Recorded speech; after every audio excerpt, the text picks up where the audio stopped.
እሺ መስመር እናስይዘው። እንደዚህ እናድርግ። እንደውም ምን ከሚሆን ደቂቃ ሰጥህና የአንተን የድነት ትምህርት እነግረናለህ። እኛ የኦርቶዶክስ የድነት ትምህርት እነግርሃለን። ከዛ በኋላ በዛ ላይ እኛ አንተን ቻሌንጅ እናደርጋለን፣ አንተ እኛን ቻሌንጅ ታደርገናለህ። ትስማማለህ? እስማማለሁ። ምን ችግር የለውም። ያኛው ተው ነው ይሄኛውን አንዴ እንትን የድነቷን ግን እሱ ነው እዛው ላይ ያለ ነው። ከሱ ጀምረህ አብራራ አንተ። ችግር የለውም። እኛ ከሱ ጀምረን እናብራራለን። ስንት ደቂቃ ልስጥህ? 5 ደቂቃ እንውሰድ ወይ 3 ደቂቃ? የአሁን የምትነግረን እንግዲህ የፕሮቴስታንት ወደ ኦርቶዶክስ እንዳትገባ የኦርቶዶክስን ትምህርት አሁን እኛም ስናብራራ የኦርቶዶክስን ትምህርት ነው እንጂ ጴንጤ እንዳለ ብለህ አናብራራ። አንተ የራስን ትምህርት ታብራራለህ፣ ወክለህ የመጣህን ቤተ እምነት። እኛ ደግሞ የኦርቶዶክስን ትምህርት እነግርሃለን እኮ። አሁን በምን ላይ ነው የምናወራው? ነገረ ድህነት ላይ ብቻ ነው የምናወራው። ጠቅላላ ነገረ ድህነት ላይ ነው። ነገረ ድህነት ላይ በተመለከተ አሁን ላይ ባወራነው ላይ በተመለከተ ከታች ጀምር፣ ከፈለግ ከአዳም ጀምረህ ሂድ። ከዛ ባልተሰጠ 5 ደቂቃ ውስጥ ነገረ ድህነትን አስቀምጥ፣ የፕሮቴስታንት ትምህርትን አስቀምጥ። እኛ ደግሞ የኦርቶዶክስ ትምህርትን እናስቀምጥልሃለን ማለት ነው። ከዛ ከሰማው ተነስተ ቻሌንጅ ታነጋራለህ፣ እኛም አንተን ቻሌንጅ እናደርጋለን። ይስማማል? በጣም ጥሩ። እሺ ቋንዴ ማንን ላዘጋጅልህ? ዲያቆን መኳንንት፣ መምህር ዘላለም አሉ። ዲያቆን ከእርሶ ጋር ላዘጋጅሎት? ግሬሎም አለው። ምን ለማድረግ? እሺ ጥሩ። ያው 5 ደቂቃ ሊያዝልህ። ኦኬ 5 ደቂቃ ጀምር በለኝ ብሩኬ። ማስረጃ እየሰጠህ ፕሊዝ። ከየት ቤተ እምነት እንደሆን ግን ቆይ፣ ከየት ቤተ እምነት ብሩክ? አማኑኤል ህብረት። አማኑኤል ህብረት። ሰናይ ሰናይ ውእቱ ሰናይ ሰናይ። ቆይ አንዴ ጎን ለጎን አድርጋችሁ። እሺ በቃ ምንድን ነው የምናደርገው? 5 ደቂቃ እናደርጋለን። 5 ደቂቃ ለአንተ፣ 5 ደቂቃ ላይ ዲያቆን። ከዛ በኋላ ድጋሚ ደግሞ ሌላ 5 ደቂቃ ደግሞ አንዱን ያነሳውን ሀሳብ ያፈርስና ከዛ በኋላ ደግሞ ጥያቄና መልስ ይደረጋል። ልጥር ምጥን ያለች የምንማርበት ትምህርት እናደርጋለን ማለት ነው። እግዚአብሔር ደግሞ ይርዳችሁ። እሺ ያው 5 ሚኒትስ ልስጥህ። ጀምር በለኝ ብሩኬ። እሺ ጀምር። ኦልራይት። እሺ አሁን ስለ ነገረ ድነት ነው የምናወራው። መጀመሪያ ግን ጥርት ማድረግ ስላለብኝ የዘር እንትኑን በራሴ ደቂቃ እጠቀማለሁኝ። አዳም በመጀመሪያ ሰዓት ላይ ያንን ኃጢአትን ሲያደርግ ሲፈጠር ገና ምንም ኃጢአት የለበትም ነበረ። ኦኬ ይሄንን ኃጢአት ሲሰራ ኃጢአትም ሞትም ነው ወደኛ የገባው። ዛስዋይ እኛ እስካሁን ድረስ ይህንን ኃጢአት የምንሰራው ኦኬ በስጋችን ላይ ስላለ ቅዱስ ጳውሎስ ሲናገር እኔ የምፈልገውን ነገር ለማድረግ አልችልም፣ የማልፈልገውን ግን አደርጋለሁ፣ ይህን የማደርገው በእኔ ላይ ያለው ኃጢአት እንጂ እኔ አይደለሁም እያለ ይናገራል። ኦኬ ይሄ ምንድነው? ተላልፎ የመጣ ስለሆነ ምኑ ኃጢአቱ ተላልፎ የመጣ ስለሆነ ነው። ኦኬ የሱ ደግሞ የኃጢአት ደግሞ ደሞዙ ምን ሆነ? ሞት ሆነ ማለት ነው። ኦኬ ድህነት ላይ ምንድነው የምናስተምረው? ድህነት ላይ የምናስተምረው ክርስቶስ ኢየሱስ በመስቀል ላይ በከፈለልን ዋጋ፣ ይህ የከፈለልን ዋጋ ምንን ይሰጣል? ምንን ያስቀርልናል ነው ዋናው ጥያቄ። ኦኬ ዋናው ጥያቄ ከአዳም የመጣውን በዘር ተላልፎ የመጣውን ይህን ኃጢአትና ሞት ያስቀርልናል። የሚያስቀርልን ግን በክርስቶስ ኢየሱስ አምነን በመስቀሉ በተሰራው ስራ ስናምን ነው። ያን ያመንነውን ነገር ግን ካመንን በኋላ ድነናል ስንል አሁንም ይሄ ሞት አልቀረም። ምክንያቱም ይህ የሚበሰብስ ስጋ የማይበሰብሰው መልበስ አለበት። እስካለበሰ ድረስ አሁንም ይሄ ኃጢአት አልቀረም። ዛስዋይ መንፈስ ቅዱስ ከኛ ጋር ያለው ምን እንዳናረግ ኃጢአትን ስንሰራ እንዲወቅሰን ኦኬ እንዲመራል የእግዚአብሔር ቃል ሲናገር በመንፈስ ቅዱስ የሚመሩ ሁሉ የእግዚአብሔር ልጆች ናቸው እንደሚል መንፈስ ቅዱስ ከኛ ጋር ነው ያለው። ይሄኛውን ድነታችንን እንዴት እናድርገው? ክርስቶስ ኢየሱስ ከጥንተ ሀብሶ ካለብን ኃጢአት ሁሉ ደመሰሰልን። ያለፈውን ነገር ሁሉ አላስብባችሁም ብሎ ደመሰሰ። ግን ከዚህ በኋላ ኃጢአት አንሰራም ማለት ነው? እንሰራለን፣ አንሰራም ማለት አይደለም። ግን ይሄኛው ርስታችን የተጠበቀ ነው። ያለን ድህነት የተጠበቀ ነው። ልናጣውም የምንችል ነገር አይደለም። ሰው ልጅ በክርስቶስ ኢየሱስ አምኖ ድነቱን ካጣ ያ ድነቱን ያጣበት ምክንያት ሲጀምርም በስትክክል ያላመነ ስለነበረ ነው። ኦኬ ከኛ ዘንድ ቢሆኑ ኖሮ አሉ ከኛ ባልወጡ ነበረ፣ ከኛ ጋር በቆዩ ነበር አሉ። ኦኬ ከኛ ስላልነበሩ ግን ከኛ ጋር መቆየትን አልቻሉም። ስለዚህ ገለጡ ዘንድ ወጡ ይላል መጽሐፍ ቅዱስ። አሁን ምን እያልኩኝ ነው ያለሁት? ሰው ታዲያ ይሄኛውን ድነታችሁን በምንድን ነው የምታስጠብቁት? እንዴት ነው? በህይወት አለ አምነሃል፣ ግን ከዚህ በኋላ ስትኖር በምንድን ነው አንተ ድነትህን ማስጠበቅ የምትችለው የሚል ጥያቄ ሲመጣ በመንፈስ ቅዱስ ሐዋርያቶች እንኳን በጌታችን በኢየሱስ ክርስቶስ እግር ስር የተማሩ እንኳን ከኢየሩሳሌም እንዳይወጡ አዟቸዋል። ኦኬ ኃይልን እስከሚቀበሉ ድረስ። ኃይልን ከተቀበሉ በኋላ በአካል እንኳን ሲያስተምራቸው የነበር አይገባችሁም ወይ እያላቸው እየነገራቸው የነበረውን ነገር ሁሉ መንፈስ ቅዱስ ሲመጣ ሁሉን ገለጠ። ምክንያቱም መንፈስ ቅዱስ ምንድን ነው የሚያደርግልን? ከክርስቶስ ያለውን ይናገራል እንጂ ከራሱ ያለውን ስለማይናገር። እዚሁ ላይ ሕዝቅኤል 36 አውጥቼ ባነብላችሁ በጣም ደስ ይለኛል። ትንቢተ ሕዝቅኤል እያወጣሁኝ ትንቢተ ሕዝቅኤል 36:26 ላይ እናውጣና 36:26 ላይ ምን ይላል መሰላችሁ? አዲስም ልብ እሰጣችኋለሁ፣ አዲስም መንፈስ በውስጣችሁ አኖራለሁ፣ የድንጋዩንም ልብ ከስጋችሁ አወጣለሁ፣ የስጋንም ልብ እሰጣችኋለሁ፣ መንፈሴንም በውስጣችሁ አኖራለሁ፣ በትእዛዜም አስሄዳችኋለሁ፣ ፍርዴንም ትጠብቃላችሁ ታደርጉታማላችሁ እያለ ነው። ምን እያለን ነው? እነዚህ ለዳኑ ሰዎች የተነገረ ነው።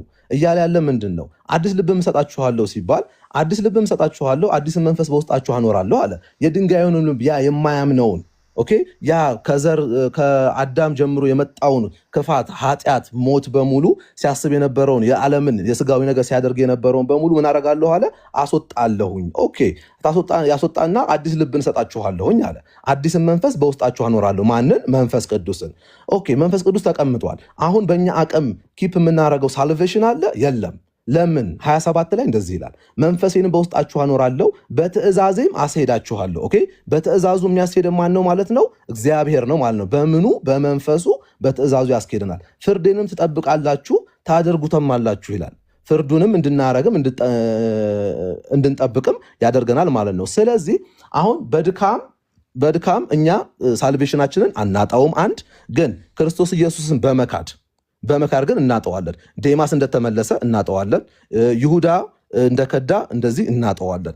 ዕብራውያን 6 ላይ እንደሚናገረው የሰማያዊን ነገር ቀምሳችሁ ግን የተመለሳችሁ ያላቸው ወደው በመካድ ግን ድነት እናጣለን። ግን ከመንፈስ ቅዱስ ጋር ሆነን ነፃ ፈቃዳችንን ለመንፈስ ቅዱስ ካስገዛን ግን ድነታችንን አናጣም። ይሄ የኛ ትምህርት ነው። አመሰግናለሁ። እሺ ብሩኬ አስተያየት ልስጥህ።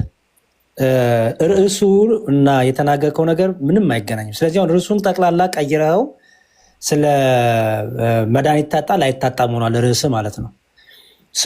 ስለዚህ ዲያቆን በዛ ልክ ነው እንግዲህ ያወራ ነው። ይሄን አይደለ መዝሙረ መድኃኒት ይታጣል አይታጣም አይደል? አልነበር መሳችን ነገረ ድህነት በራሱ መድኃኒት ይታጣል አይታጣም በሚናወራ ስላልከኝ ነው ይሄንን ያነሳሁት። አይደለም እንደዛ አላልኩም። ነገረ ድህነት ሲባል የመዳን ትምህርታችን ምንድን ነው? የአንተ የመዳን ትምህርት አንድ ሰው ጴንጤ ልሁን ብሎ የመዳን ትምህርታችሁ ምንድን ነው ሲባል ምንድን ነው ትምህርትክ ነው እንጂ የዳነው ሰው ደግሞ መዳኑ ያጣል አያጣውም የሚለው ሁለተኛ ስቴጅ ነው። እኔ አስቤ የነበረው ገና ከመነሻውም ነገረ ድነት ትምህርትን ትነግረናለህ ብዬ ነበረ። ችግር የለውም ግን ኦልሬዲ አሁን 5 ደቂቃ ስለተጠቀምክ አንደርስታንዲንግ የነበረው መዝሙር አሁን ሚስ አንደርስታንዲንግ እንዳንደራረግ ድህነት ላይ ስናወራ ይታጣል አይታጣም እያልከኝ ነው ላይ መወያየት ያለበት ስላልከኝ መጀመሪያ ከእሱ ተነስቼ የምንድንበትን እና ደግሞ ድህነት ይታጣል አይታጣም የሚለውን አንድ ላይ ነው የተናገርኩት። በዚህ መንገድ እንቀጥላለን። እኔ አላልኩም፣ አንተ እንደፈለግ በል፣ እኔ ግን አላልኩም። መልካም በቃ እሺ፣ ዲያቆን ይቀጥሉ። እሺ አክቹዋሊ ከማስጀመሪያ በፊት ርዕሱ በነገራችን ላይ በነገረ ድህነት በቤተክርስቲያን ያለውና በእነሱ በኩል ያለውን ነገረ ድህነት ድነናል፣ እየዳን ነው፣ እንድናለን የሚለው ትምህርት በእኛ ዘንድ እንዲገለጥ ነው። በሱ ሳይድ ደግሞ እንዴት ነው የነገረ ድህነት ትምህርቱ የሚለውን ለመግለጽ ነው አስበው መጀመሪያ የተገባበት እና እንደዛ ይመስለኛል። ግን ዞሮ ዞሮ ያብራራኸውን ሌላ ቢሆንም ማለት ነው። ድምፄ አይሰማም? ሚዩት ነህ? ትንሽ ርቀዋል ዲያቆን። አይ ቲንክ ስለራቁ ይመስለኛል። ሚዩት አርግ ብሩኬ፣ ሚዩት አርግ ያሉ ነገሩ ትንሽ ስለራቁ ነው። ኦኬ አሁን ሲሰማ? አዎ ኢኮ አለው ግን ይሁን ችግር የለውም። የሆነ በቃ አልገዙም እንደ ቤቶት ባዶ ቤት ነው እንዲያሉት። እሺ አዎ ይቀጥሉ። እሺ 5 ደቂቃ ጀምር ይበሉኝ ዲያቆን ሬዲ ሲሆኑ።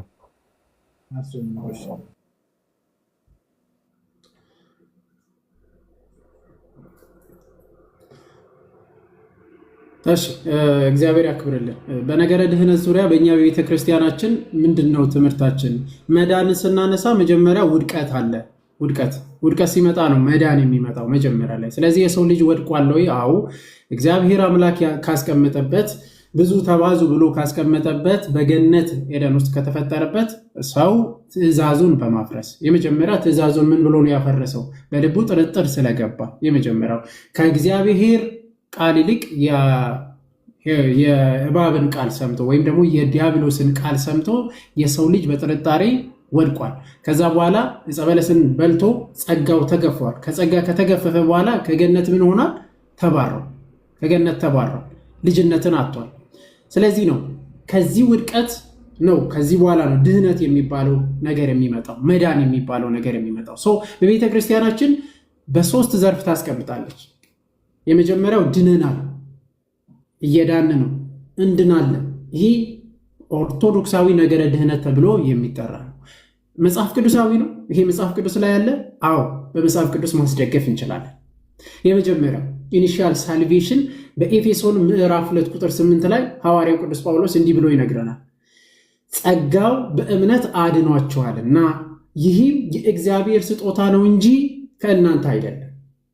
ምን አድርጓችኋል? አድኗችኋል።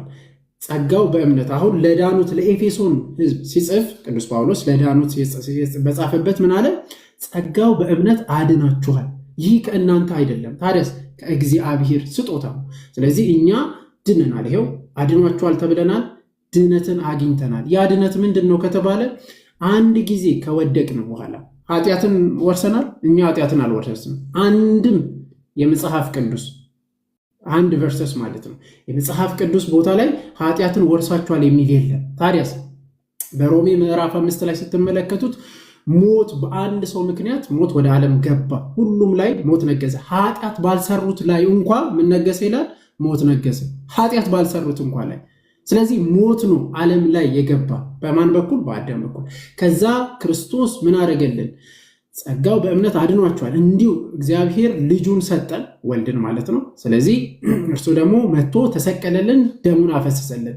አንድ ሰው የሚድነው ያንን አምኖ ተቀብሎ ሲጠመቅ መጀመሪያ ድህነትን ያገኛል። ይሄ ኢኒሺያል ሳልቬሽን ከኛ የሆነ አይደለም።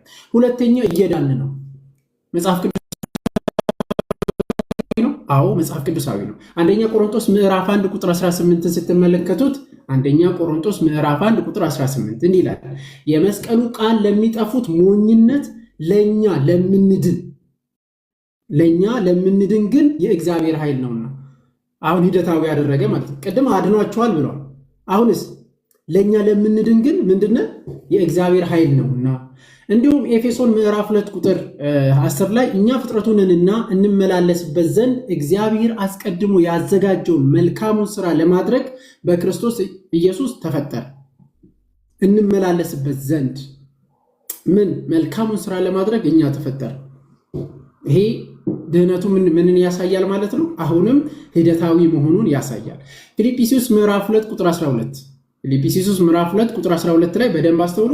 ስለዚህ ወዳጆቼ ሆይ ሁልጊዜ እንደታዘዛችሁ በእናንተ ዘንድ በመኖሬ ብቻ ሳይሆን ይልቁንም አሁን ስርቅ በፍርሃትና በመንቀጥቀጥ የራሳችሁን መዳን ፈጽሙ። የምን መዳን ፈጽሙ? የራሳችሁን መዳን። ያውም እንዴት? በመንቀጥቀጥና በፍርሃት ፈጽሙ ነው ያለው ቅዱስ ጳውሎስ። መዳን ተሰጥቶናል፣ ያንን መዳን እንፈጽማለን። ስለዚህ መዳን ምን አረገ? ሂደታዊ ነው እንጂ አንድ ቅጽበታዊ በቃ ድንሃል ብሎ የሚቆም የለም። መጽሐፍ ቅዱስ አይልም። እንቀጥል። እዚሁ ላይ ልስታችሁ አንደኛ ቆሮንቶስ ምዕራፍ 3 ቁጥር 9 ላይ የእግዚአብሔር እርሻ ናችሁ፣ የእግዚአብሔር ሕንፃ ናችሁ፣ ከእርሱ ጋር አብረን የምንሰራ ነን። ገብቷችኋል? የእግዚአብሔር ሕንፃ ነን። ሕንፃውን የሚያፈርስ እርሱ ምን ያደርገዋል? ያፈርሰዋል። ስለዚህ ቤተ መቅደስ የእግዚአብሔር ቤተ መቅደስ ነው፣ መልካሙ ነገር በውስጡ የሚተገበርበት። የመጨረሻ እንድናለን የሚለው ትምህርታችን ነው። ቴዎሲስ ተብሎ ይጠራል። ቴዎሲስ ማለት ክርስቶስን መምሰል ማለት ነው። እሱም ሮሜ ምዕራፍ 5 ቁጥር 9 ላይ እንዲህ ይላል፣ ይልቁንስ እንግዲህ አሁን በደሙ ከጸደቅን በእርሱ ከቁጣው እንድናለን። ከቁጣ ሁሉ የምንድንበት መጨረሻ ጌታ ሲመጣ ደግሞ ሙሉ በሙሉ የምንድንበት ነው። ስለዚህ የኦርቶዶክሳዊ ነገረ ክርስቶስ ድናናል፣ እየዳን ነው። እሺ እኔ ያለው ብሩኬ ችግር የለውም። እንዴ አይ ብሩኬ አንተን እንኳን ሳጨርሰዋል እኮ አላልኩም እኮ ሀሳብን እስክጠቀል እየጠበቅኩኝ ነበረ። ኦንታይም ነው ጨረስኩኝ። አዎ ወይ ብሩክ ይሁን። እሺ በሪፊው አሁን እሳቸው ላነሱት ዲያቆን ላነሱት ሀሳብ ሪፊው ታርግ በጥቅስ ብታደረግ ደግሞ ጥሩ ነው ብሩክዬ፣ ለእሳቸውም ይቀላል በደንብ አድርጎ ለመመለስ።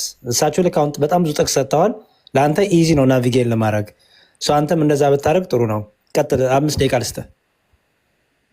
እሺ አሁንም እየተጠየቅን ያለነው እያወራን ያለነው ነገረ ድነት አውራ ስትባል ስለ መዳን እንቆረጣለን አንቆረጥ የሚል ነገር አወራህን የተባልኩት። ጠቅላላ ግን ዲያቆንም ሲያወራ የነበረው ይህንኑ ነው። ሌላ ያወራው ነገር የለም። ለማስታወስ ያክል ነው። አሁን በሚናገረው ነገር ላይ ምን አለን? ድነናል፣ እየዳን እንሄዳለን የሚል ነገር አለና ምንድነው ልጠይቅህ የምፈልገው ጥያቄ፣ ድነናል ብልሃል። ኦኬ ድናችኋል። እየዳን እንሄዳለን ስትል በመንቀጥቀጥና በፍርሃት እንድትፈጽም ይነግርሃል ይላል። ከዛ ደግሞ ዝቅ ብለህ ደግሞ ይህ ሁሉ ነገር የሚሆኑ ደግሞ በእግዚአብሔር እንደሆነ ይናገራል። ኦኬ አሁን የምፈልገው ጥያቄ እናንተ አሁን ይህን ድህነት ያገኛችሁትን ድነናል ብላችሁ እየዳን እንሄዳለን። ብሩኬ ይቅርታ ላስቆም ነው። የጥያቄ ሰዓት አይደለም። እሳቸው ዲያቆን ያነሱትን ሀሳብ ነው አንተ በይሄ ነገር ከዚህ አንጻር ትክክል አይደለም የምትለው። የጥያቄ ሰዓት በኋላ ነው። የጥያቄ ሰዓት አይደለም እኮ እሱ እንደ አዲስ ላስጀምርልህ። ቆይ ችግር የለም ተው ችግር የለም። ኖይስ ፋይን እንዴ ፌር መሆን አለብን። እሺ በል አንድ 5 ደቂቃ ልስጥህ ድጋሚ ጀምሬው። እሺ አሁን በተናገረው ላይ ዲያቆን ምን እያወራ ነበረ? እኛ ድህነታችንን እንድናለን እያለን ስንሄድ አለ እንድናለን ብለን ስንሄድ በፍርሃትና በመንቀጥቀጥ መፈጸም ስለሚገባን ነው አለ። መጽሐፍ ግን እንደዛ አይናገርም። ከዛ በታች ላይ ወረድ ብለን ስና ይህ ነገር በእግዚአብሔር እንደሚሰራ አንድ ሰው ከዳነ በኋላ መንፈስ ቅዱስን መቀበል ግዴታ ስለሆነ ከተቀበለ በኋላ በመንፈስ ቅዱስ እየተመራ እነዚህን በገላትያ 5 ላይ የተገለጹትን በገላትያ 5 ወደ 21 አካባቢ 21 እና 22 ላይ የተገለጹትን የመንፈስና የሥጋ ፍሬዎች የሚባሉትን ነገሮችን እነሱን ነገሮች በመንፈስ ማድረግ እንዳለብን መጽሐፋችን ይናገራል። ኦኬ እና ይህንን ለመፈጸም የምናደርገው በምንድነው? በመንፈስ ነው።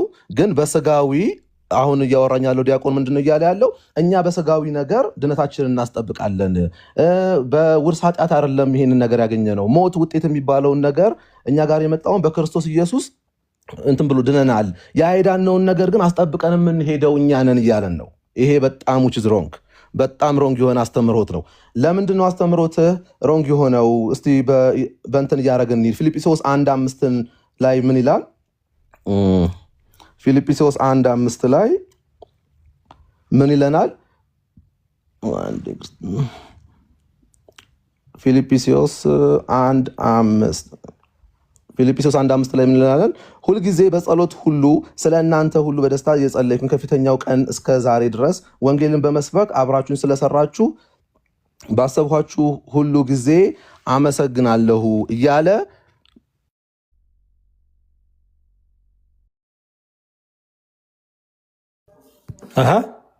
የት ሄድክ ወንድሜ?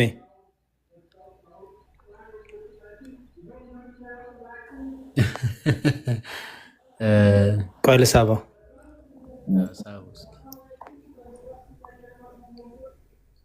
ብሩኬ ሶሪ ስልክ ገባብኝና ችግር የለውም። እሺ ድጋሚ ልጀምርልህ። 5 ደቂቃ ላስቀምጥልህ። እሺ ኦኬ ቀጥል። እሺ አንድ ጊዜ እሺ እንቀጥል። ፊልጵስዩስ 1:6 ላይ ምን እንደሚል እያልኩ ነበረ። ፊልጵስዩስ 1:6 ላይ በእናንተ መልካምን ስራ የጀመረ እስከ ኢየሱስ ክርስቶስ ቀን ድረስ እንዲፈጽመው ይህን ተረድቻለሁና ይላል። ምን እያለን ያለው? በእናንተ መልካምን ስራ የጀመረ ኦኬ፣ ምን ከዳንም በኋላ በእኛ መልካምን ስራ የጀመረ እስከ ኢየሱስ ክርስቶስ ቀን ድረስ እስከ ፍጻሜ ማለት እስከ መጽአቱ ቀን ማለት ነው። እስከዛ ድረስ እንዲፈጽመው ይህን ተረድቻለሁና ይላል። ስለዚህ የሚሰራው ማን ነው እያለ ነው እዚህ ጋር ያለው ወንድማችን ዲያቆን እያወራ ያለው ምንድን ነው? በራሱ ኪፕ ለማድረግ ሳሊቬሽንን አድርጎ የዘላለም ሕይወት እንደሚያገኝ ያወራል። መጽሐፋችን ደግሞ ስናመጣው ደግሞ በእናንተ መልካምን ስራ የጀመረ እስከ ኢየሱስ ክርስቶስ ቀን ድረስ እንዲፈጽመው ይህን ተረድቻለሁኝ ይላል። ምን እያለን ያለው? ይህ ማለት በእናንተ ይህን ነገር ኪፕ ልታደርጉት አትችሉም። እናንተ ሳልቬሽናችሁን ልታስጠብቁ አትችሉም እያለ ነው። ዲያቆን ግን እያለ ያለው ሌላ ነው። ኦኬ እንደዛ ካልን በኋላስ ምንድን ነው ማድረግ ያለብን? እንዴ እኛ በመንፈስ ቅዱስ ሲል ሊሆንን አይደለንም እንዴ? ታተምን አይደለንም እንዴ? ኤፌሶን 1:13 ላይ ምን ይለናል? ኤፌሶን 1:13 ላይ እናንተ ደግሞ የእውነት ቃል ይኸውም የመዳናችሁን ወንጌል ሰምታችሁ ደግሞ በክርስቶስ አምናችሁ በተስፋው መንፈስ በመንፈስ ቅዱስ ታትማችኋል። እርሱም የርስታችሁ መያዣ ነው፣ ለእግዚአብሔር ያለውን ሁሉ እስኪዋጅ ድረስ ይህን ለክብሩ ምስጋና ይሆናል ይለናል። ምን እያለ ነው? ሊትራሊ እኛ ድነታችንን እንደማናጣ ኦኬ፣ በመንፈስ ቅዱስ የታተምን መሆናችንን ይናገራል። ወንድማችን ዲያቆን ደግሞ እያወራ ያለው ምንድን ነው? ድነታችንን እንደምናጣው እየዳንን እንደምንሄድ ገና አሁን ዲያቆን እንደሚያወራን ኦርቶዶክሳውያን ምንድናቸው እያለ ነው? በጥርጥር የሚኖሩ ናቸው እያለን ነው። ተጠራጥረው ነው የሚኖሩት። ይዳኑ አይዳኑ አያውቁም። እግዚአብሔር ከፈቀደ መንግስተ ሰማያት እገባለሁ፣ ካልፈቀደ ደግሞ ሲኦል እገባለሁ የሚል ስቴትመንትን ነው የሰራው ማለት ነው። ይህ ደግሞ በጣም ሮንግ የሆነ ነገር ነው አኮርዲንግ ቱ ዘ ባይብል ስናወራ ማለት ነው። ስለዚህ ምንድነው ታዲያ መዳን ያለብን? እዚህ ያላችሁ እንድትረዱ የምፈልገው 700 ሰዎች ምንድነው? እኛ በክርስቶስ ኢየሱስ በማመን ነው። አንድ የድነታችንን ደግሞ አናጣውም። ልናጣው የምንችለው ወደን ኃጢአትን ብናደርግና ክርስቶስን ብንከዳ ብቻ ነው እንጂ መንፈስ ቅዱስ ከኛ ጋር ሆኖ አንደኛ መንፈሳዊ ፍሬ የሚባሉትን ልናፈራ አንችልም። በራሳችን አቅም በደንብ አስተውሉ። በራሳችን አቅም ይህንን መንፈሳዊ ፍሬ ልናፈራ አንችልም። መንፈስ ቅዱስ ነው ያንን ነገር እንድናደርግ የሚያደርገን። ምን ስናረግኛ ፍሪ ዊላችንን ነፃ ፈቃዳችንን ለማን ስናስገዛ? ለመንፈስ ቅዱስ ስናስገዛ መንፈስ ቅዱስ በእኛ ላይ ያድርና እነዚህን ነገሮች ሁሉ ምን እንድናረግ ያደርገናል? እንድንኖር ያደርገናል። ምን ለመሆን ነው እኛ? አሁን እኮ ዲያቆን ያልተረዳው ነገር ምን መሰላችሁ? እኛ በደም ዋጋ የተገዛን ኦኬ፣ እኛ የኛ አይደለንም። መጽሐፍ ቅዱስ ሲናገር እናንተ በደም ዋጋ ተገዝታችኋልና እናንተ የእናንተ አይደላችሁም ይላል። ኦኬ፣ ምን ለማድረግ ነው ታዲያ? የክርስቶስ ኢየሱስ ክርስቶስ ምስክር እንድንሆን ነው የተጠራ ነው። ምስክር ለመሆን የተጠራ ነው። ደግሞ ለመመስከር ደግሞ ሐዋርያቶቹ እንኳን አልቻሉም። በጌታ ኢየሱስ ክርስቶስ ዘንድ የተማሩ እንኳን ኃይልን ከተቀበሉ በኋላ ኦኬ ወንጌልን እንዲሰብኩ ታዘዋል። እኛም የታዘዝነው ከዳንም በኋላ መንፈስ ቅዱስን ከተቀበልን በኋላ ኃይልን ካገኘን በኋላ ምን እንድናረግ ታዘናል ማለት ነው? ወደ ዓለም ሄደን ወንጌልን እንድንሰብክ ኦኬ፣ የእሱ አገልጋይ እንድንሆን እንጂ ስለ ድነታችን እንድን ይሆናል አንድን አይሆንም የሚል ጥርጣሬ ውስጥ እንድንገባ አይደለም። ስለዚህ ዲያቆን ያመጣው ነገር በሙሉ which is wrong። ማንን ሰው ዛስ ዋይ ቀደም ስጠይቅ ምን አልኩኝ? አንድን ሰው ወደ ኦርቶዶክስ ስጠሩ እናንተ ምን እንዲያገኝ ነው ስል ለመጠየቅ የፈለኩትን አሁን ዲያቆን መለሰልኝ። ኦኬ አልዳንም እያሉ ነው። ድነናል የሚሉት ካለፈው ኃጢአት እንጂ አሁን ላለው ኃጢአት ልድንም ትችላለህ ላድንም ትችላለህ ኢዲፔንድ ኦን ዩ እያሉ ነው። የሰራኸውን ስራ ይመዘገብልሃል፣ ከዛ በኋላ ይታይና ትወርቃለህ ነው። ማንም እንደዚህ ሆኖ ሊድን አይችልም። የትኛውም ኦርቶዶክስ በዚህ አይነት መንገድ ሊድን አይችልም። ሊድን የሚችለው በአንዱ በክርስቶስ ኢየሱስ አምኖ በመንፈስ ቅዱስ የሚመራና የሚመራ ከሆነ ብቻ ነው። አሁን ዲያቆን ያነሳው ግን ሐሳብ ላይ ግን ኦርቶዶክሳውያን በደንብ አስተውላችሁ ይህን ነገር እንድታዩ ትፈልጋለሁኝ። ድነታችሁን ካላረጋገጣችሁ ምንም የሚሰራላችሁ ነገር የለም። የተከፈለላችሁን ዋጋም አቃላችሁታል የመስቀሉን ስራ ለማለት ፈልጋለሁኝ። ጨርሻለሁኝ። ኦኬ እሺ፣ ዲያቆን ይቀጥሉ። ብሩኬ ለኔክስት ታይም አሁን ጥሩ የሚሆነው አሁንም ለምሳሌ ዲያቆን ያላሉትን አሉ አትበል እባክህ እባክህ። አሁን ልክ ዲያቆን አወያረለ መዝሙር አንድ ቆይ ብሩኬ፣ ለሁለታችሁ ነው የምናገረው። አንድ ቆይ ለሁለታችሁ ነው የምናገረው። እኔ ውይይት ጥሩ መሆን ያለበት እንደዚህ ነው። ቲክቶክ ላይ ተለምዷል ሰውን ያላለውን ነገር አለ እያሉ ማውራት። ያ ተዋዮች ጋር መኖር የለበትም። አንዴ ብሩክ፣ እሱ ያንተ ኔቸር ነው፣ እኔ ኔቸር አይደለም። የሁላችንም አታርገው። ያንተ ነው፣ ለአንተ ያዘው። እኔ ግን ስንዋይ ግን ሁላችንም አትሊስት ሰው የተናገረውን ነገር ይሄ ነው እያልን እውነቱ የተናገረውን ነገር ደግመን መናገር። አለበዚያ ዋሽተን ከተናገርን ያላለውን አለካልን ጥሩ አይመጣም እና ይህን በደንብ ቢስተካከል ጥሩ ነው ለሁላችንም፣ ለእኔም ለአንተም ለሁላችንም ነው። እሺ ለዲያቆን አንድ 6-7 ደቂቃ በሰጣቸው ቅር ይልሃል? ለአንተ ደጋግሜ ስለጨመርኩልህ 10 አድርጉለት፣ ችግር የለውም። እሺ ኦኬ እሺ ዲያቆን 10 ደቂቃ አድርግሎት እና በጨረሱ ጊዜ ጨርሳሉ። እሺ መልካም፣ እግዚአብሔር ያክብርልህ። አሁን የተነሳው ፖይንቶችን ሰምታችሁ ከሆነ እስካሁን ከተነሳው ውስጥ ጥቅሶችን ካነሳዋቸው ውስጥ አንድ ጥቅስ እንትን ማድረግ አልቻለም።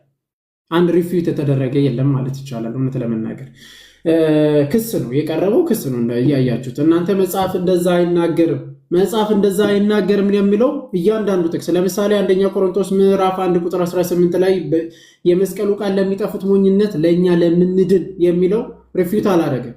ኤፌሶን 2:10 ላይ የተገለጠውን እያንዳንዱ እኛ ፍጥረቱን ነንና ፍጥረቱ የማን ከክርስቶስ ፍጥረቱ ነንና እንመላለስበት ዘንድ እግዚአብሔር አስቀድሞ ያዘጋጀው መልካሙን ስራ ለማድረግ በክርስቶስ ኢየሱስ ተፈጠርን የሚለውን መልካሙን ስራ ለማድረግ የተፈጠርነው እኛ ያንን ሪፊዩት አድርጓል አላረገም። እንዲሁም በመንቀጥቀጥና በፍርሃት የሚለው እንደዛ አይልም ማለት አይልም። ፊልጵስዩስ ምዕራፍ 2 ቁጥር 12 ምን ይላል? ቃል በቃል ማለት ነው። ስለዚህ ፊልጵስዩስ ምዕራፍ 2 ቁጥር 12 እዚህ ጋር እየሰማችሁ ላላችሁት በደንብ አስተውሉ።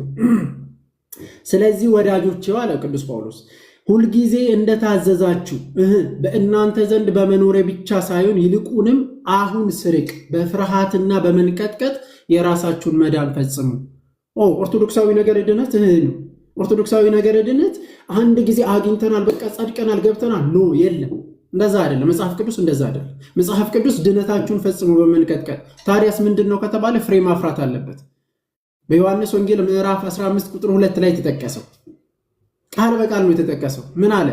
ፍሬ የማያፈራው አባቴ ምን ያደርገዋል? ይቆርጠዋል። ፍሬ የሚያፈራውን ግን አብሶ እንዲያፈራ ምን ያደርጋል? ያጠራዋል ነው ቃል በቃል።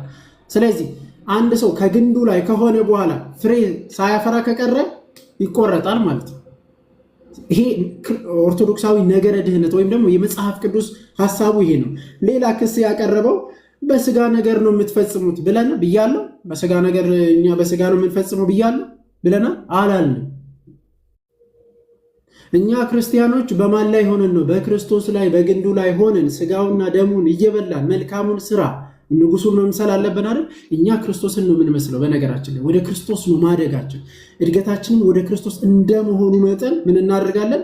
ክርስቶስን መስለን እንኖራለን። ክርስቶስን ለመምሰል ደግሞ ግንዱ ላይ እርሱ ግንዳችን ክርስቶስ ነውና ከእርሱ እየተመገብን ወደ ክርስቶስ እያደግን እንሄዳለን። ይህ ኦርቶዶክሳዊ ነው መጽሐፍ ቅዱሳዊ ነገር ድነት ያስቀምጥ። ስለዚህ ድነታችን እየፈጸምን ነው። ለምሳሌ አንድ ብቻ ምሳሌ ላንሳላችሁ ደቂቃን ለመጠቀም ያክል በብሉይ ኪዳን እስራኤል ለአዲሲቱ ኪዳን ጥላ ነችና እስራኤላውያንን እግዚአብሔር ሙሴን ልኮ እንዲያስወጣቸው ከባርነት ሲወጡ በጉን አረዱት። በጉን ካረዱ በኋላ ሁላቸውም በመቃናቸው ላይ ደምን ከቀቡ በኋላ ከዛ እንዲወጡ እግዚአብሔር አምላክ አዘዘ። ሲወጡ በቃ ገቡ። በቃ ከዛ በኋላ ከዛ አመለጡ። በጉ አልገቡ እና መንገድ ላይ ምን አለ? ባህር ኤርትራን መሻገር አለ። ባህር ኤርትራን ተሻገሩ። ቅዱስ ጳውሎስ እንዲያው ቃል በቃል ይሄንን አምጥቶ አንደኛ ቆሮንቶስ ምዕራፍ 10 ቁጥር 1 ላይ ስትመለከቱት ሁሉ በባህርና በደመና ከሙሴ ጋር ይተባበሩ ዘንድ ከሙሴ ጋር ተጠመቁ ነው የሚለው ቃል በቃል። ሙሴ ይተባበሩ ዘንድ ሁሉም ተጠመቁ፣ ተሻገሩ። ባህር ኤርትራን ከተሻገሩ በኋላ አሁንም ከነዓን ለመድረስ ግዴታ መንገድ ላይ መጓዝ አለበት። ከላይ ከሰማይ መናን አወረደላቸው። መና እየበሉ መድረስ ነበረባቸው። እኛም ክርስቲያኖች እንደዛ ነን። አንዴ ወጥተናል። ከማን? ከባርነት ስር ከባርነት ቀንበር ስር ወጥተናል። ጉዞ ጀምረናል። ይሄው ክርስቶስ ከፊት ለፊታችን ሆኖ ክርስቶስን መስለን እየሄድን እንሄዳለን። ከመጀመሪያ ኃጢአታችን ምን ሆነናል? እኛ ፈጽመን እኛ ስንጠመቅ ጸድቀናል። በነገራችን ጽድቃችን ደግሞ መፈጸም አለብን። ድነናል። ድነታችንን ደግሞ መፈጸም አለብን። ሳትፈጽም እንደፈለግኩ ሆናለሁ ካልክ በበረሃ ውስጥ እንደቀሩት ሁሉ አንተም ትቀራለህ ይላል ቅዱስ ጳውሎስ አንደኛ ቆሮንቶስ ምዕራፍ 10 ቁጥር 3 ላይ። እነሱ ሁሉም አልገቡም፣ በመንገድ ላይ ይቀሯል፣ አንተም ትቀራለህ።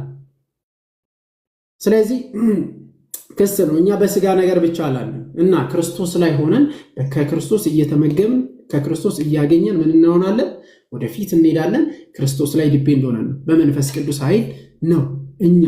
እኛ ፍሪ ዊል አለን። እነሱ እንደሚያስቡት አለ። እኛ ፍሪ ዊል አለን። በነገራችን ፍሪ ዊላችን ሁሉ ተወስዶ በቃ ገብታ ነው አልፈልግም ብዬ እኔ ኃጢአት ቢሰራ ይሰራል። ኃጢአት አይሰራም ወይ? በኋላ ጥያቄ ላይ እመጣበታለሁ። ሌላኛው እሱ ያቀረበው ፊልጵስዩስ ምዕራፍ 1 ቁጥር 5 ላይ እንዲሁም ፊልጵስዩስ ምዕራፍ 1 ቁጥር 5 ላይ በነገራችን ላይ which is መጽሐፍ ቅዱስ ላይ ውሸት ነው። ምንድነው የሚለው? በእንግሊዘኛውም ማየት እንችላለን። በነገራችን ላይ ፊልጵስዩስ 1:15 ላይ ላውጣላችሁ። ፊልጵስዩስ 1:15 ያቀረበው ነው። አንዳንዶች አንድ 15 ሶሪ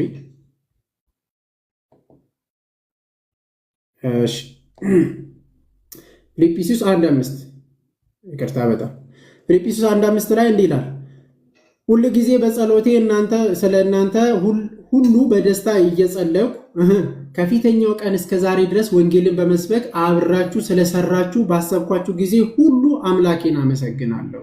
በእናንተ መልካም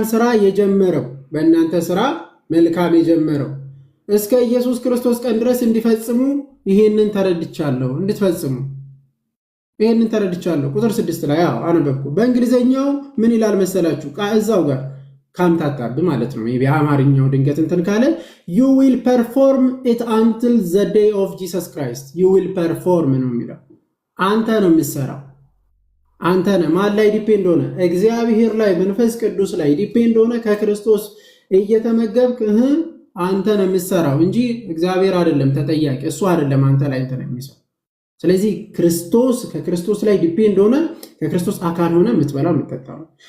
ሌላኛው ኤፌሶን 1:15 አንስታል። ኤፌሶን 1:15 ላይ ያነሳው ምንም የማይገናኘው ነገር ነው። እሱ ደግሞ ጨራሹ ማለት ነው 1:15 ቃል በቃል ምንድነው? ስለዚህ እኔ ደግሞ በእናንተ ዘንድ ስለሚሆን በጌታ በኢየሱስ ክርስቶስ ስለማመንና ለቅዱሳን ሁሉ ስለሚሆን መውደድ ሰምቼ ኤፌሶን 1:13 እናንተ ደግሞ የእውነት ቃል ይሄው የመዳናችሁን ወንጌል በደንብ አስተውል። የመዳናችሁን ወንጌል ሰምታችሁ ደግሞ በክርስቶስ አምናችሁ በተስፋው አለቀ ይላል። ድነታችሁ ደቀቀ በቃ አለቀ ኖ በተስፋው ሆፕ የሚላል እምነት፣ ተስፋ፣ ፍቅር አብረው ይጸናሉ ከእነርሱም የሚበልጠው ይላል ቅዱስ ጳውሎስ። ፍቅር ይበልጣል አይደል የሚለው። ስለዚህ እዚህ ጋር ምንድነው የምታስተውሉት? እናንተ ደግሞ የእውነት ቃል ይሄውም የመዳናችሁን ቃል ሰምታችሁ ደግሞ በክርስቶስ አምናችሁ በተስፋው በመንፈስ ቅዱስ ታተማችሁ። እኛ የታተምነው በመንፈስ ቅዱስ እና ተስፋና አለን። የት ለመግባት? ወደ መንግስቱ ለመውረስ ተስፋ አለን። ይሄው በተስፋ ነው የምንጓዘው።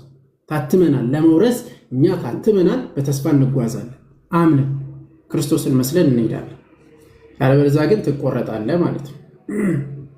አዘይንድ የመጨረሻ ፖይንት አንተ ካነሳው አንስቼ የሚጨርሰው እነሱ አልዳንም እያሉ ነው። ውሸት ብለናል።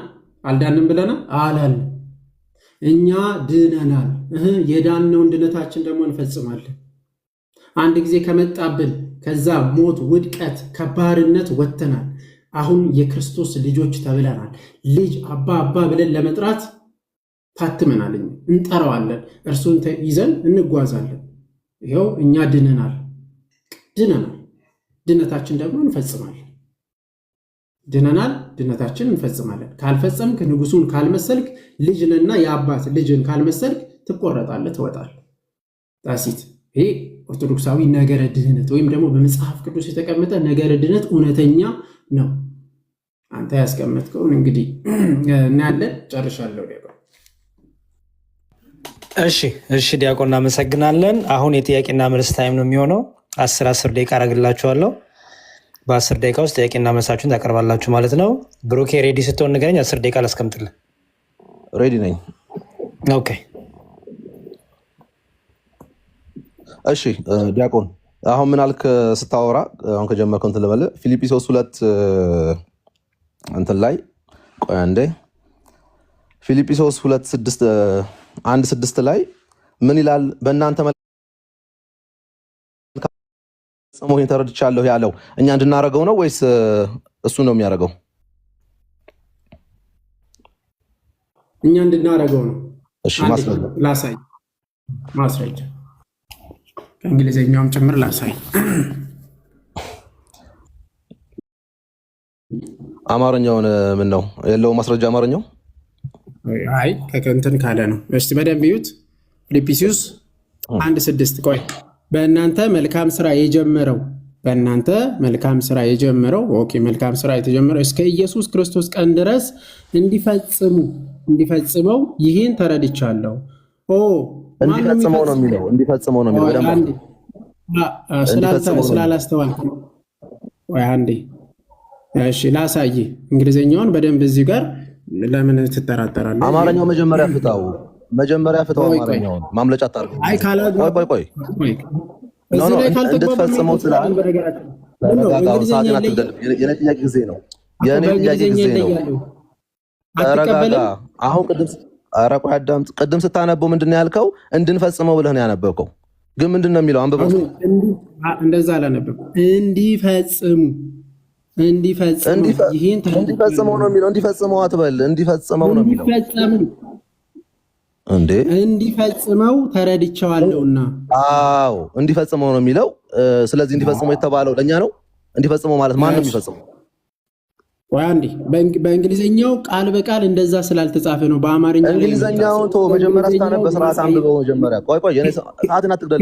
ኬጂቢ አትቀበልም? ስለምቀበለው ይሄም ኬጂቢ ነው አባቴ እያነበብኩ ያለው እኮ። ስለዚህ ላሳይ ሰውዬ መጀመሪያ ያነበብከው ሆነ ምን ልንጃል እኮ አንተ ማባረር አይደለም የምፈልገው። ወይ ላሳይ። ኦ ማይ ጋድ አንድ ጥያቄ ላይ እንደዚህ ትገላለህ ሁሉ ይኸውልህ እንዲፈጽመው ብለን ያነበብከው አይደለም። ኦ ማይ ጋድ እሺ፣ እንዲፈጽመው የሚለውንም ላሳይ በእንግሊዘኛ አይደለም ነው ያልከው አይደለም። መጀመሪያ መልስ። እሺ አንዴ ላሳይ መጀመሪያ አንዴ ላሳይ ላንብብ። ሌላ ጥያቄ በቃ ትቼዋለሁ። አታይም? እሺ እዛው ዊል ፐርፎርም ነው የሚለው ሰውዬ። ሰዓት እንትን አትበልብኝ፣ አያገባህም ሰውዬ። አሁን ዝም ብለህ አዳምጥ። አልመለስክም። እንድንፈጽመው ብለህ አነበብ። ቆይ እሺ አንዴ ብሩክ ስርዓት ይኸውልህ። አንዴ ዲያቆን 07 ደቂቃ ነው። ኦኬ አነጋገርን አስተካክል። ሰውዬ ምናምን የሚባል እንደዚህ በጣም ዝቅ ያለ ቃላቶችን አትጠቀም። ኦኬ እኔ እንኳን አንተን ሰውዬ አላልኩም። አንዴ ቆይ ሰውዬ የሚለውን ተርም አትጠቀም። በቃ ወንድሜ ብለህ ማውራት ትችላለህ። ዲያቆን ማለት ባይጠበቅብህም አትሊስት ወንድሜ ብለህ አውራ። ሰውዬ የሚል ዲስሪስፔክት ማድረግ እኔ አልፈልግም፣ አስወጣለሁ። ኖ ሰውዬ አይባልም በምንም መልኩ። ሰውዬ ሪስፔክትፉል ሆነ እንደዚህ የምትሆንለት ልወጣልህ እችላለሁ። ኦኬ ሌላ መብት ነው፣ መውጣት ትችላለህ። መብት ነው፣ መውጣት ትችላለህ። ባይዘወይ እንጂ አይ እወጣልሃለሁ፣ ችግር የለውም። ይኸውልህ ቆይ ዲያቆን ቆይ አንዴ ብሩክ ስማኝ። አንተ በጣም እያወራህ ነው። እሱም በጣም ስማኝ። ሰውዬ ብለህ አትናገር። አንተ መጫን ነው። እኔ ዲስሪስፔክት ለማድረግ አስቤ አይደለም እንደዚህ የተናገርኩትኝ። አንተ ባታሰውም ወርዱ ሪስፔክትፉል ወርድ አይደለም ሲጀመር። ለአንተ ነው። አሁን በመሀል ለምን ትገባለህ? እንደዚህ አይነት ነገር ስለማልወድ ለምን ትገባለህ? እንደዚህ አይነት ነገር ቆይ ብሩክ ስማኝ። ማንም የተያዘ ማንም የተጨመቀ የለም። ልትማሩ ልታስተምሩ ነው የተቀመጣችሁት። ይሄ የድብድብ መንፈስ ምናምን የልፊያ መንፈስ ካለብህ ጨርሰህ ለምን በመሀል ትገባለህ? ማቹርድ ሆነ ዲስከሽን አድርግ። ለምን በመሀል ትገባለህ? ሆስት ስለሆንኩኝ ቤቴን የመጣሁ። ስለዚህ እኔ ሰዎች አንተም ዲስሪስፔክት መደረግ የለብህም፣ ሌላ ሰውም አንተ ዲስሪስፔክት ማድረግ የለብህም። ማነህ አንተ? ለምን እንዲህ ታደርጋለህ? አም ሶሪ እንግዲህ በዚህ አይነት መልኩ ልንቀጥል አንችልም። መውረድ ትችላለህ፣ መብትህ ነው። እኔ ወንድሞቼ እንድትነካ አልፈልግም። አይ አይደለም። አይ እሱ ዲያቆን ራሱ ያላለውን ነገር አንተ ተቆርቁሮ ያለው ብለህ ያላነበበውን እንዳላነበበ ስናገርበት በመሀል ኦኬ ቆይ አንዴ ዲያቆን። አይ እንደዚህማ አያስኬድም። እናንተን መናገር አይችልም። ሲጀመር ቅድም እኔ በጣም እሱ ደጋግሜ ደቂቃ ሰጥቼዋለሁ። ሪስፔክት እያደረግን ነው የምናወራው። ሌላ ቤት የለመደውን ብልግናና ዝም ብሎ ይሄ የመንደር ወሬ ሄዶ መውራት ይችላል። እኔ ቤት ስለመጣ ግን ሰውዬ አቁም፣ ሰውዬ አታይም እንዴ ሰውዬ እያለ እንዲያወራ አልፈቅድለትም። ከእውቀታችሁ በላይ ምግባራችሁ ሊሰብከን ይገባል። ምግባር ከሌለ ምግባርን አስተካክለና ሰውዬህን እዛ ፈልገን አክፈልክ እዚህ ጋር ያሉ ወንድሞቼ እኔ ታላቅ ወንድሞቼ ናቸው። እኔ እንኳን ተንቀጥቅጬ ፈርቼ ነው የማወራቸው። ስለዚህ እንደኔ ባትፈራቸውም ግን አትሊስት ሪስፔክት አድርጋቸው። ዲያቆን መኳንንትም እዮባም ዘላለምን እህታችን ማሪ ሌሎቹንም ቢሆን አክብሬ ፈርቼ ነው የማወራቸው። ነኝ ሰውዬ ብያቸው እንኳን አላውቅም። ስለዚህ በዛ መልኩ አድርገው። ይቅርታ ዲያቆን፣ እኔ ብዙ እንደዚህ ያን ነገር በተለይ እናንተን ዲስሪስፔክት ያደርጉ ስለማልወድ ነው። እሺ ዲያቆን፣ የቤቢ ድንገት ከገባ በስርዓት ማውራት ከተቻለ ይጻፍ። አንድ ቁጥር ጻፍና እድል እንስተው፣ ችግር የለውም። የእዮባን ስራ እኔ ሰራው ዛሬ።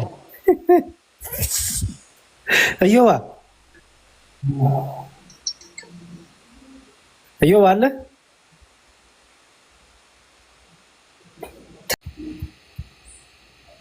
ናግባ ብሩክ እድል እንስጥ እያሉ ነው። ያው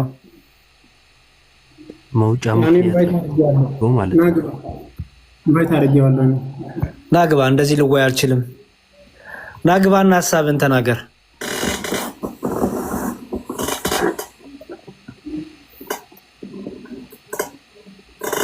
ይሄማ መጨረስ አለብን። ናግባ ካልፈለክ ግን ችግር የለውም። እኔ መሳደር ነው የፈለገው ካልክ መስዋዕት ፊት ቆመህ መሰረት ትችላለህ። አይ ካልክን ውይይት አለማወቅም ነው፣ ፕላስ ደግሞ አለመዘጋጀትም ወይም አለማወቅም ሊሆን ይችላል። አወያይ ሀሳብ ይሰጣል፣ ፕላስ ደግሞ አላስፈላጊ ቃላቶችን አስቁሞ ተው ሊል ይችላል። ምነው ከዚህ በፊት ወንድሞች ቴዲ ቤት ገብተው ሲያወሩ እያስቆማቸው አልነበር እንዴ? ምን አሁን አዲስ ሆነብህ? እና ይሄ የሌለ ነው። ዲስሪስፔክት አድርጋ አታውራ ማለት እንደዚህ ያስወርዳል። ከጀመሪያም አቅምን ማወቅ ጥሩ ነው። ካልሆነ አለመወያየት፣ በቃ አርፎ ቁጭ ማለት እንዲህ ከመሮጥ ማለት ነው። አሁን ካልገባ በብሎ ከኔ ያሰናብተዋለሁ። ትችላለህ ዮባይ። ዮባይ መጨረሻ እድልን መስጠው። ኖርማሊ ሪስፔክትፉሊ ገብተህ ለማውራት ሞክር ከቻልክ። ካልሆነ ግን ሁለተኛ የትኛውን ቤት መገኘት የለበትም። ግባና ተወያይ። ምንም የተባልከው ነገር የለም። በነገራችን ላይ ሬስፔክትፉሊ አውራ። በቃ ሌላ ምንም እርስ በርስ በመከባበር እናውራ ነው። እየጠበቅኩ ነው።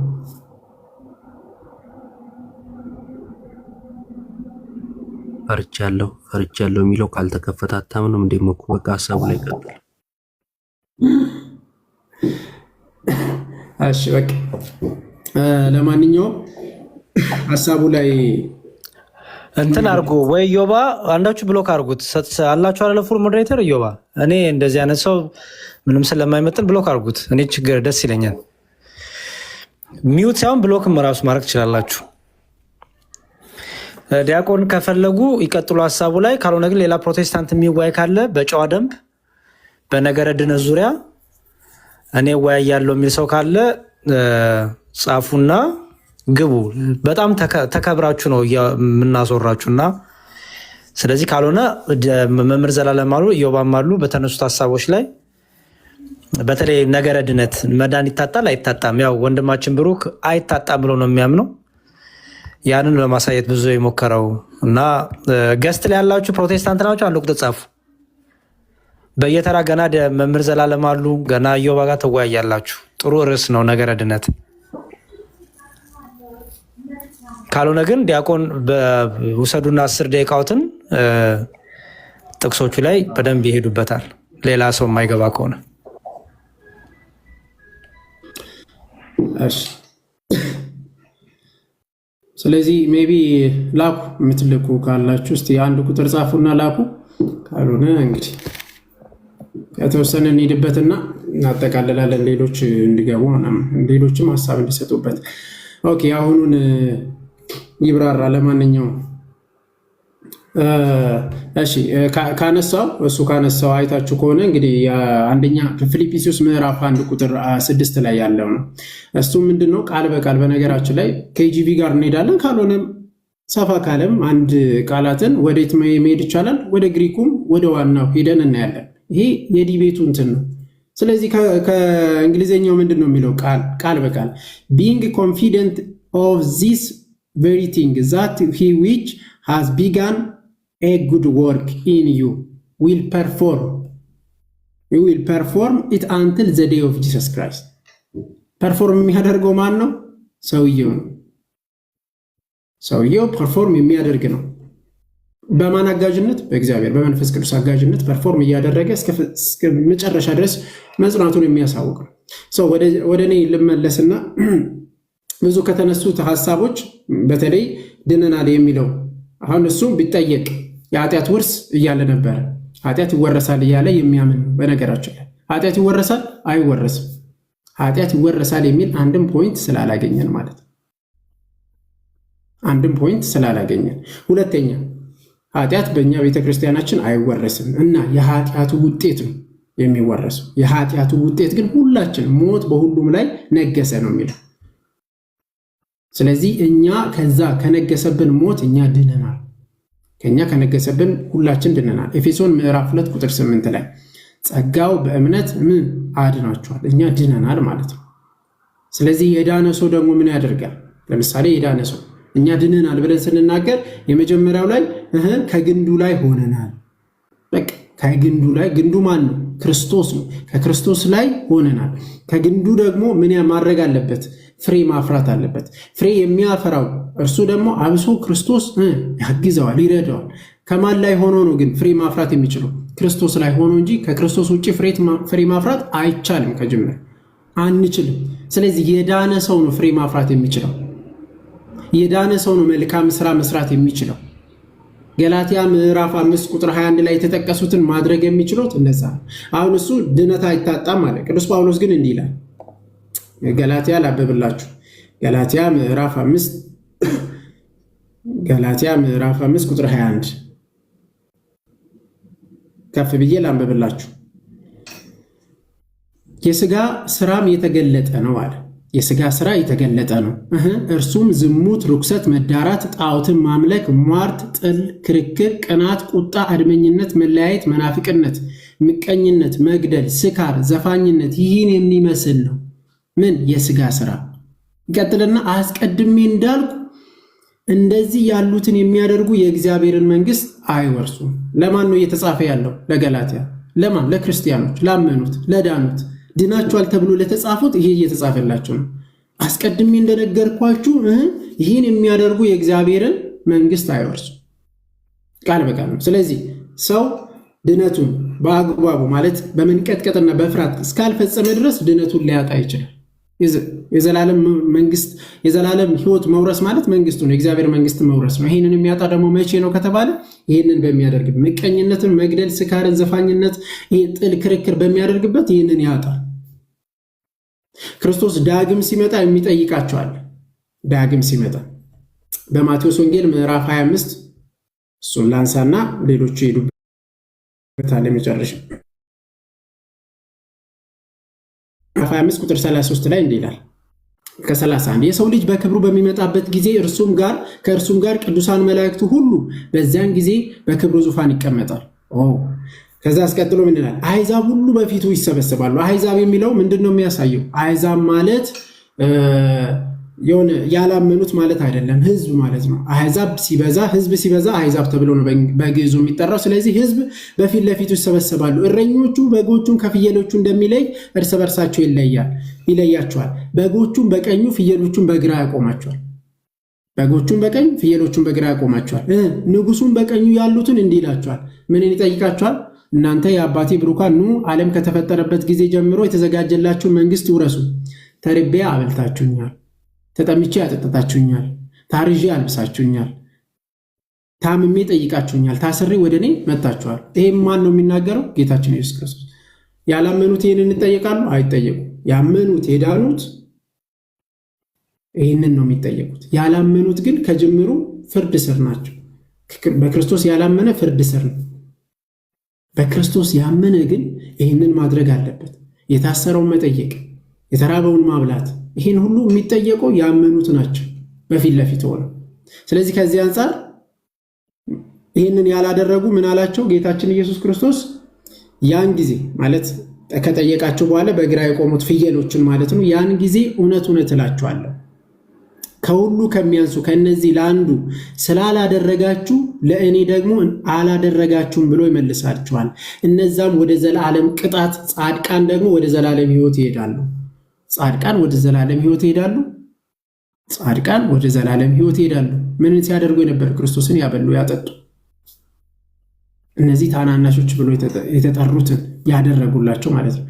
ግን በተቃራኒው ደግሞ እነዛን ያላደረጉ የዘላለም ቅጣት ይጠበቅባቸዋል። ስለዚህ ድነት አይታጣ ይታጣ።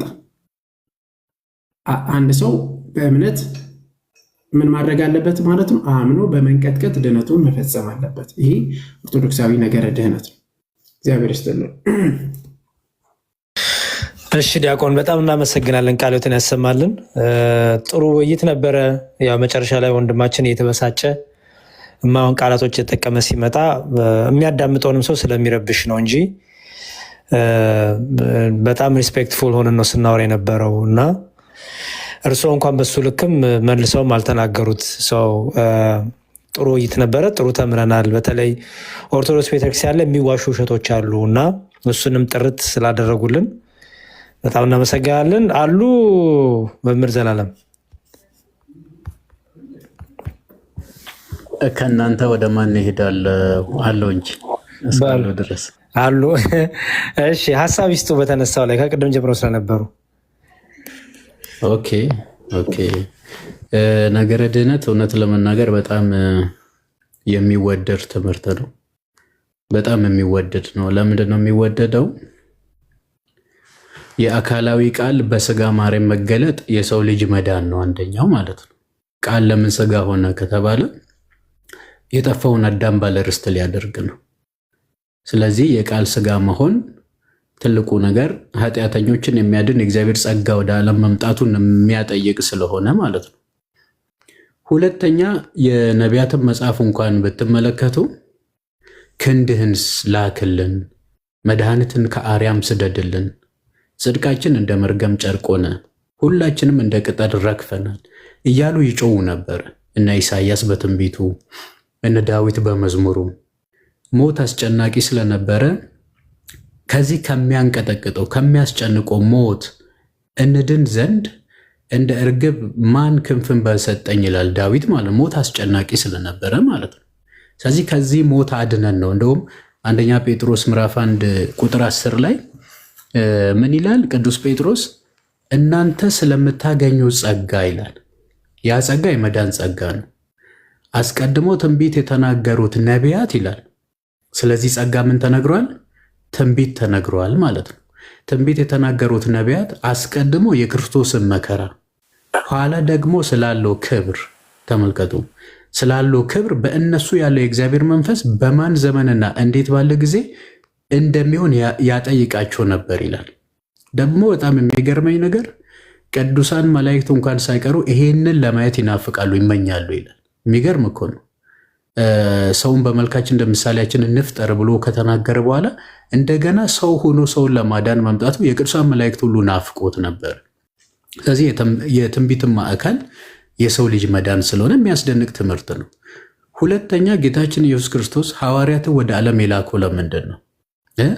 የማቴዎስ ወንጌል ምዕራፍ 28 ቁጥር 19 ላይ ወደ ዓለም ሁሉ ሂዱ፣ አሕዛብን ሁሉ በአብ በወልድ መንፈስ ቅዱስ እያጠመቃችኋቸው ያዘዝኳቸውን ሁሉ እንዲጠብቁ እያስተማራችኋቸው ደቀ መዛሙርቴ የእኔ አድርጓቸዋል፣ ክርስቲያኖች አድርጓቸዋል።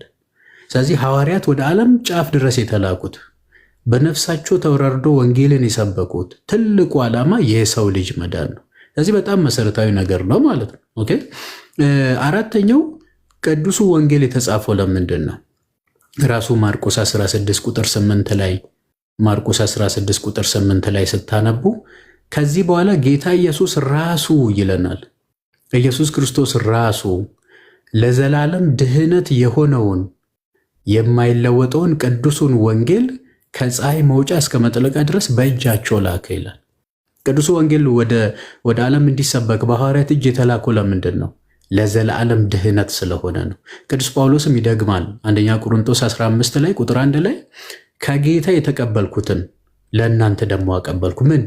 የዳናችሁበት ደግሞ የምትድኑበት። ተመልከቱ፣ የዳናችሁበት ፓስት ነው፣ የምትድኑበት ደግሞ ፊውቸር ነው። እና ወንጌልን አሳስባችኋለሁ በማለት አንደኛ ወንጌል የመዳን ቃል እንደሆነ፣ ሐዋርያት ወደ ዓለም የተላኩት ለሰው ልጅ መዳን ስለሆነ፣ የነቢያት ሁሉ የትንቢታቸው ማዕከል ቃል ስጋ እንዲሆን ነው፣ አድነን ስለሆነ፣ የእግዚአብሔር ቃል ሰው መሆን ደግሞ እንዲሁም የሰው ልጅ መዳን እንደሆነ እንናገራለን ማለት ነው። ሰው መዳን ምንድን ነው ስንል ጠቅላላ ባለ አማርኛ የኃጢአት ይቅርታ፣ ሁለንተናዊ ጽድቅ፣ ፍጹም ቅድስናና እግዚአብሔርን የመምሰል ህይወት ማለት ነው። መዳን ጄኔራሊ እንዲህ ዲፋይን አድርጉ ብንባል እኛ ኦርቶዶክሳውያን መዳን ማለት እጅግ በጣም ብዙ ትርጉሞች ያሉትና መዳን በምትለው 3 ፊደል ባላት ቃል የተገለጠ ቢሆንም ግን መዳን ብዙ ነገር ነው። የኃጢአት ይቅርታ ማግኘት፣ ፍጹም የሆነ ቅድስናና እግዚአብሔርን የመምሰል ሕይወት እርሱ መዳን ይባላል።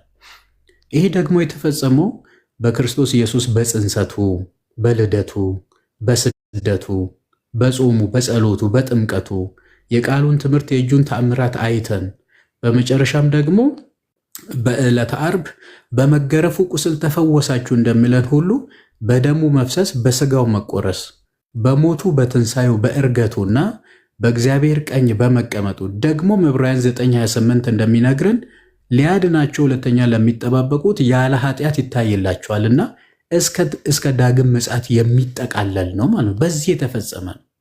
በዚህ ውስጥ ከሰው የሆነ ምንም ነገር የለም። መዳን ፍጹም የሆነ የእግዚአብሔር ፍቅር የተገለጠበት እንጂ የሰው ልጅ የሥራ ውጤት አይደለም። ክርስቲያኖች ኦኬ።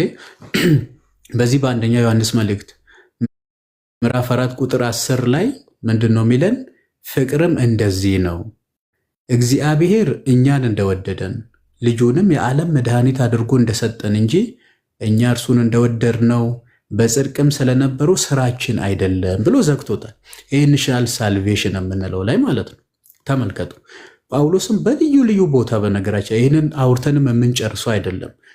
ሁሉም ደግሞ የሚጠቅሱት ጥቅስ አለ። ዮሐንስ 3:16 ላይ በእርሱ የሚያምኑ የዘላለም ሕይወት እንዲኖራቸው እንጂ እንዳይጠፉ ወዶ እግዚአብሔር አንድያ ልጁን እስኪሰጥ ድረስ ዓለሙን እንዲሁ ወደዋልና ይላል። እግዚአብሔር ዓለሙን የወደደው እንዲሁ ነው፣ ከኛ የሆነ ጽድቅ ተገኝቶ አይደለም። ሮሜ 5 ቁጥር 10 ላይ ጠላቶቹ ሳለን በልጁ ሞት ከእግዚአብሔር ጋር ታረቅን ይላል።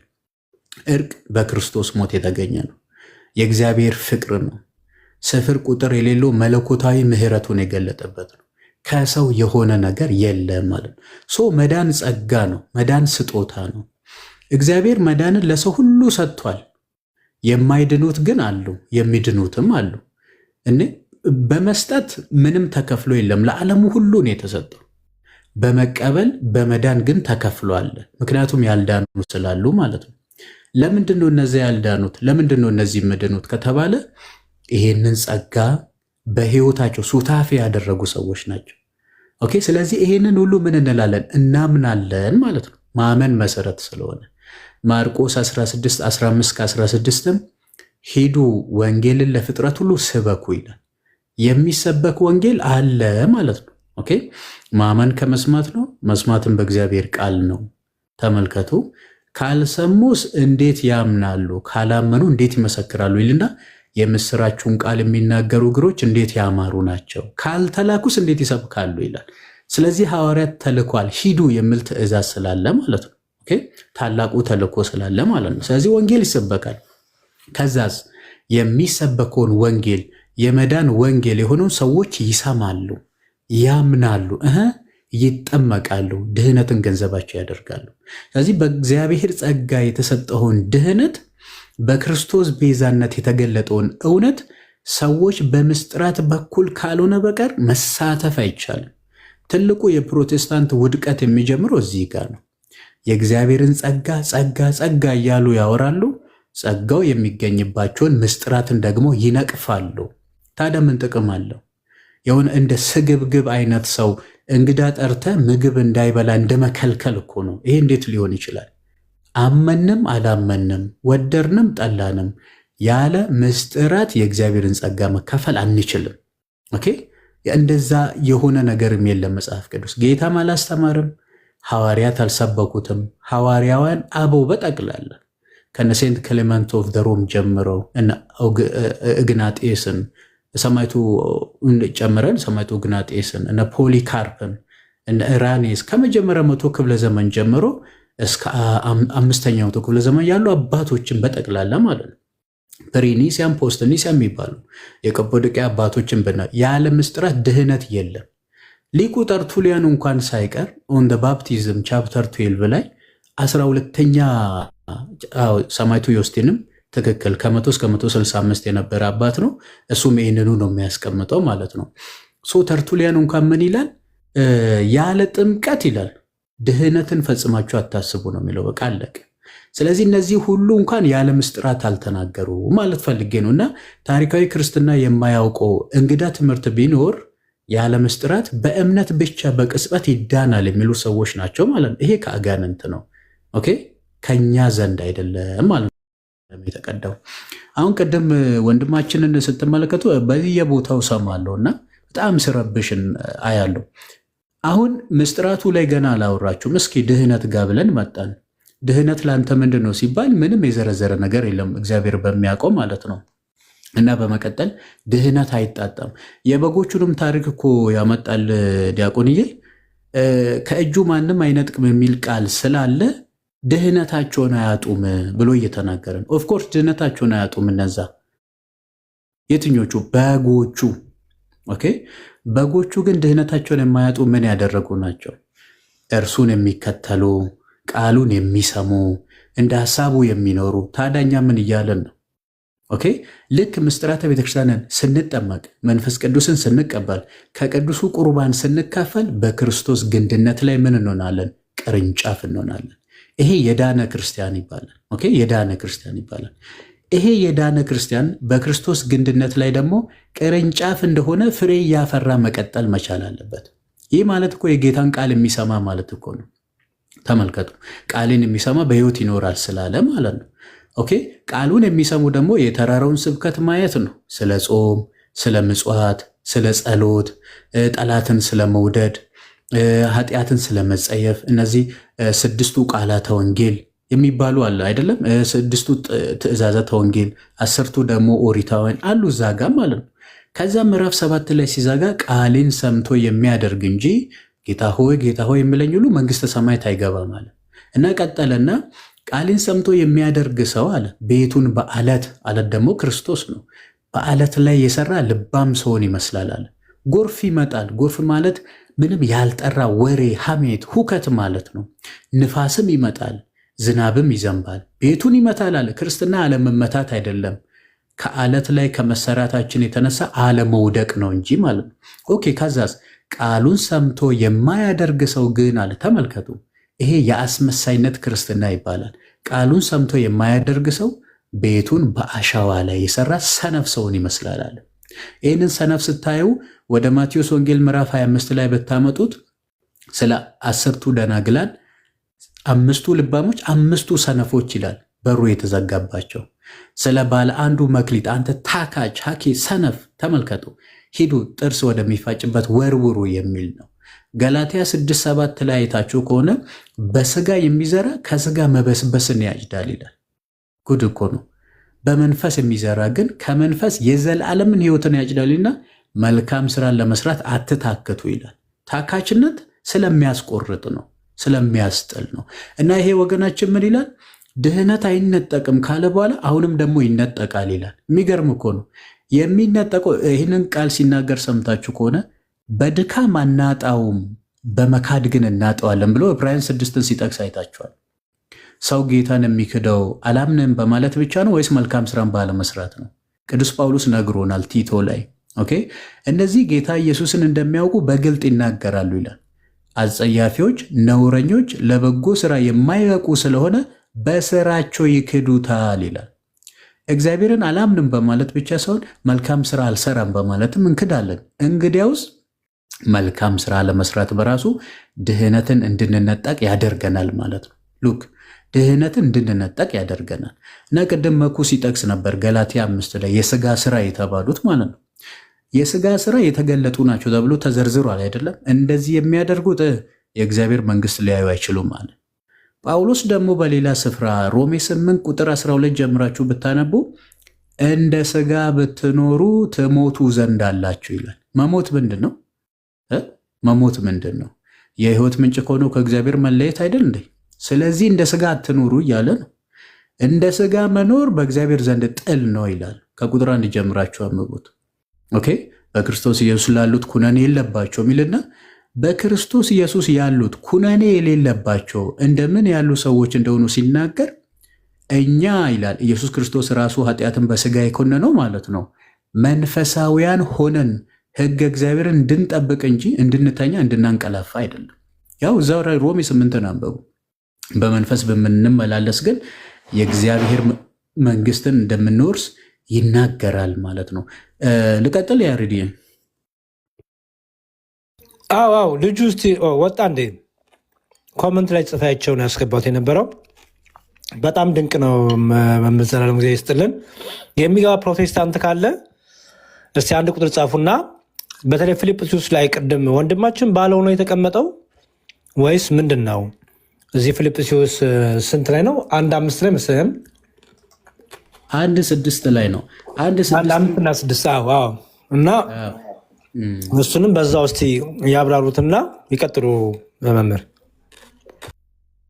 ኦኬ፣ በአጭሩ እንግዲህ እኛ መጽሐፍ ቅዱሳችንን ስንመለከት በጸጋ ድነናል፣ ኢኒሻል ሳልቬሽን በጸጋ ድነናል ስንል የኃጢአትን ይቅርታ አግኝተናል፣ በክርስቶስ ኢየሱስ ነፃነትን አግኝተናል፣ ልጆች ተብለናል፣ ከጨለማ ወደሚደነቅ ብርሃን ተሸጋግረናል፣ ከሲኦል ወደ ገነት መጥተናል፣ እግዚአብሔርን አባቴ ማለት ችለናል ማለታችን ነው።